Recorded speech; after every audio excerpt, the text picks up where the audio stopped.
In this video, we're going to go over how to send a transaction to transfer SOL in Rust. We're going to be using the following dependencies: Solana client, Solana program, and Solana SDK. Here in our main function, the first thing we're going to do is create our RPC client connected to the local test validator. We're going to use this to send our transaction. Then we're going to generate two key pairs, a sender and receiver. The receiver is simply a new key pair, and the sender is a key pair that's going to be pre-funded with one SOL using this create or fund key pair helper function. This helper function simply generates a new key pair, requests an airdrop, and waits for the confirmation, and then returns the generated new key pair.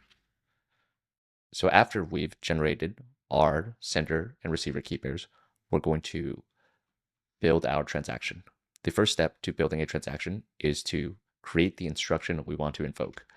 In this case, we want to invoke the transfer instruction on the system program to transfer SOL. And the easiest way to do that is to use this transfer helper function, where all we need to do is pass in the from key, the to key, and the amount of LAN ports we're trying to transfer.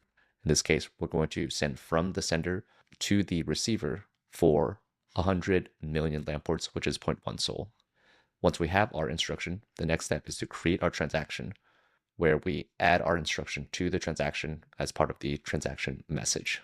As part of the transaction, we also pass in the key pair for the sender who needs to sign the transaction, specify a fee pair, which is also going to be the sender in this case, and pass in a recent block hash to act as the timestamp for the transaction we're creating.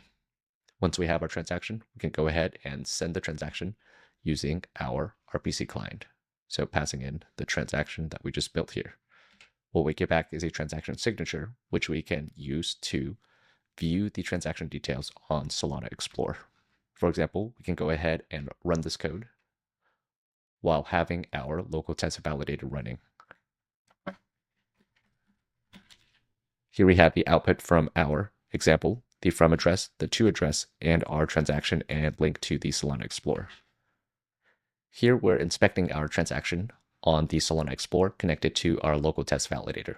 If we scroll all the way to the bottom, we can see that we have a transaction with one instruction that invoked the transfer instruction from the system program, where the program we invoked is the system program, and we have our from address, our to address, and the amount of LAN ports we've transferred